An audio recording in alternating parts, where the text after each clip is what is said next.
Before Coca-Cola was invented in 1886, did you know there was a Spanish drink called Cola-Coca? Fast forward to 1953 and Coca-Cola officially acquired the rights to the Cola-Coca name to stop the confusion. But that's not all that happened with Coke in the 50s, as that was the time canned versions started being produced. But how exactly was Coca-Cola bottled in the nostalgic 1950s, considering they were using old-fashioned machines? Stay tuned to find out. The ingredients, secret recipe, and imitators.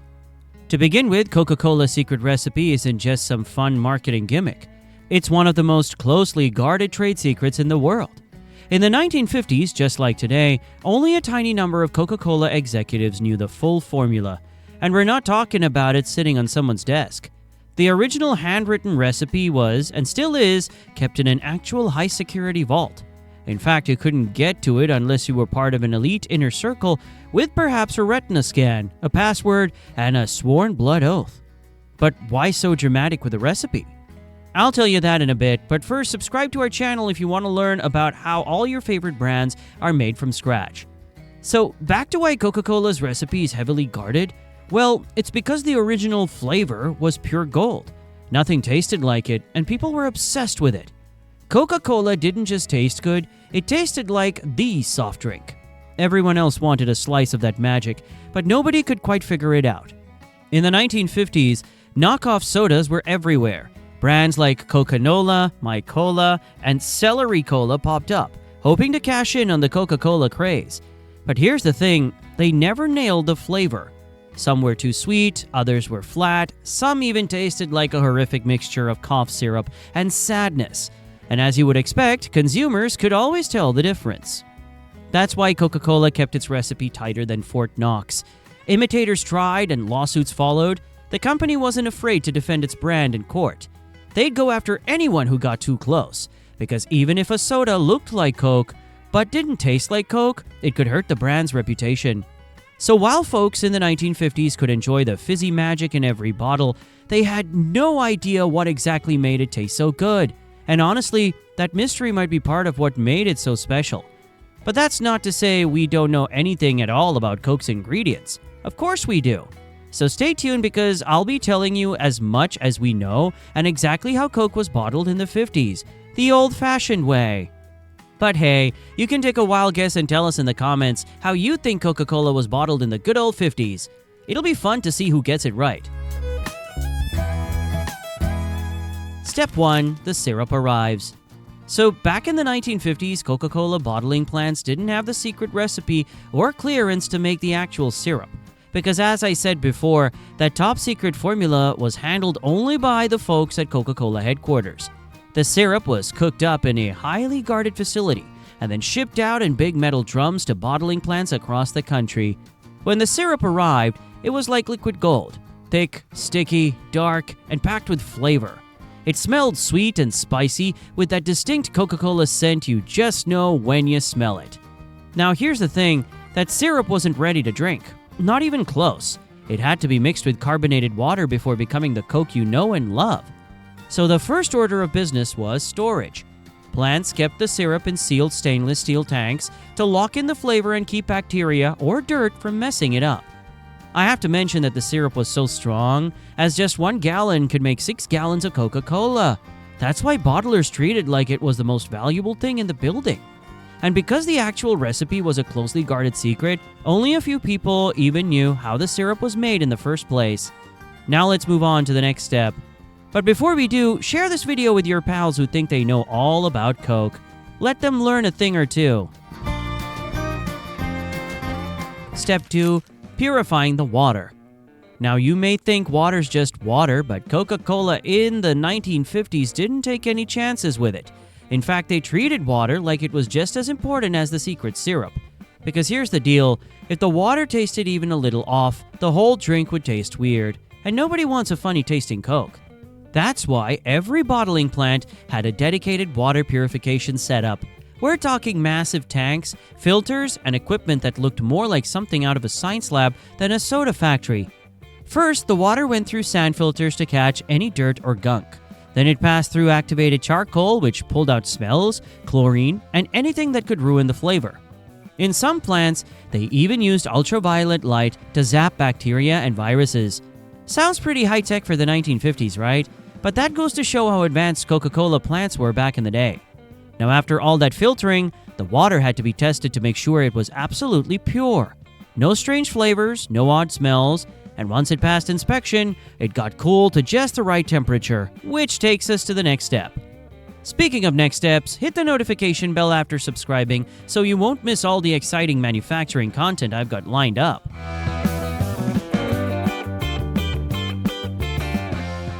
Step 3. Mixing the syrup and water.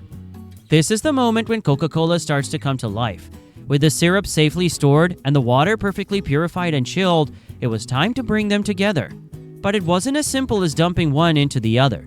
Coca-Cola bottling plants in the 1950s followed super precise instructions when it came to mixing. They used big stainless steel batch tanks and stuck to the golden ratio of 1 part syrup to 5 parts water. And hey, these tanks weren't just big metal bowls. They were specially designed to mix evenly and keep the temperature just right. Once the syrup and water were combined, the next step was carbonation. That's where the carbonator came in, and believe me, those machines were no joke. Carbonators from the 50s were loud, bulky, and hissed like they were alive. The carbonator pumped carbon dioxide into the mixture under pressure, turning it into a fizzy soda people couldn't get enough of. Timing mattered during this phase because if the carbonation happened too slow or too warm, the fizz wouldn't stick. But when it was done right, the result was crisp, bubbly Coca-Cola, just how folks wanted it. Once the drink was carbonated, it was ready to move on to the most iconic part of the process, the bottle. And if you've enjoyed this video so far, drop a like for the guys working hard to make sure your bottle of Coke tastes awesome.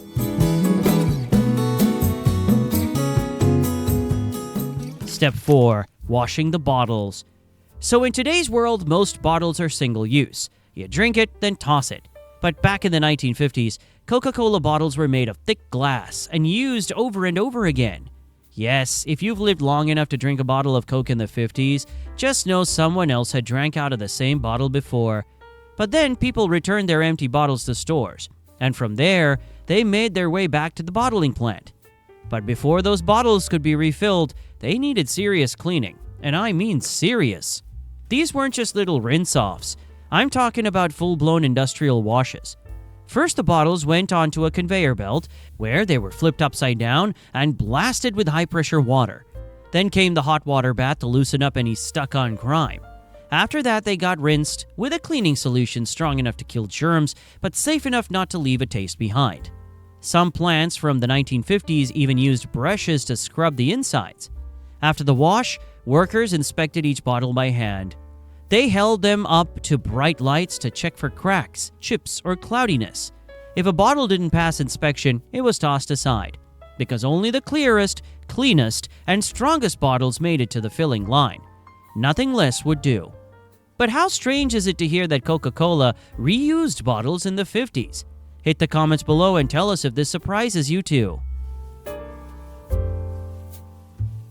Step 5. Filling the bottles. Now here's where it all came together.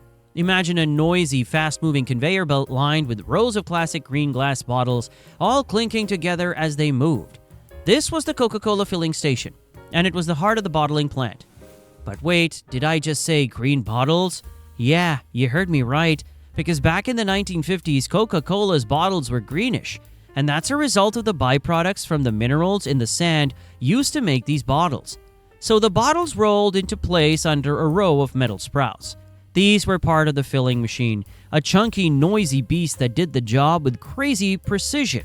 Each nozzle filled a bottle with exactly the right amount of Coca-Cola, not a drop more, not a drop less. And it had to move fast because the Coke was already carbonated. If it sat still for too long, it would lose its fizz, and nobody wanted flat soda. You could actually hear the bubbles as the bottles were filled. It was a fizzy hissing sound that meant the carbonation was locked in. Workers were also on ground to keep a close eye on the line, ready to pull all bottles that looked off. Once filled, the bottles moved on to the next step. Speaking of bottles, tell us in the comments which Coca-Cola packaging is the best, bottles or cans. Step 6. Capping, labeling, and packaging. Now it's time to head to the capping station, which had a capping machine that looked like something out of an old sci-fi movie. It was full of gears, pistons, and spinning parts that worked together to press metal caps onto the bottles with a sharp snap. These were the classic crown caps you had to pop off with a bottle opener. None of that twist-off stuff back then. And trust me, if the cap wasn't sealed tight, the whole bottle could go flat. Or worse, it could leak and cause a sticky mess in the delivery truck. After capping, each bottle got one last inspection. Workers checked to make sure there were no chips in the glass and that every cap was sealed properly. Then it was time for labeling. Now here's a fun fact. Many Coca-Cola bottles in the 1950s had that classic painted logo, often baked right into the glass. But during this time, factories started adding paper labels too. After labeling, the bottles were ready for the final steps. Cooling! But before we continue, hit that like button if you're in the mood for an ice-cold bottle of Coca-Cola. Step 7. Keeping things cool. Look, this is the 1950s we're talking about, and back then Coca-Cola wasn't just thrown on a shelf. Nope, it had to be ice cold, as that was part of the whole experience. At bottling plants, they stored the finished product in giant refrigerated rooms before loading them onto delivery trucks. These trucks didn't always have high-tech cooling systems, so timing was everything. The goal was to get the soda into stores fast, while it was still cold and fresh, and Coca-Cola did that with great efficiency. But the best part of all this wasn't just about the drink, it was about the whole experience. In the 1950s, drinking a bottle of Coke was a treat like no other. People remembered the sound of that cap popping off, the feel of the cold glass bottle in their hands, and the first fizzy sip that made their nose tingle. Coca-Cola ads from the time seriously leaned into this feeling. They weren't just selling soda, they were selling happiness, memories, and a sense of cool. You'd see teens sipping Coke at drive-ins, families enjoying it with burgers, and vending machines standing proudly at every gas station. So yeah, you may think of Coca-Cola as just another soda today, but back in the 1950s, it was a whole event. From the secret syrup and the giant carbonators to the bottle washers and labeling machines, everything was done with care and precision, and all of it added up to one simple goal: make the best tasting bottle of Coke every single time. And somehow they pulled it off. So now that you know how Coca-Cola was made and bottled in the 1950s, drop a like and subscribe to our channel to learn about how other iconic brands are made from scratch.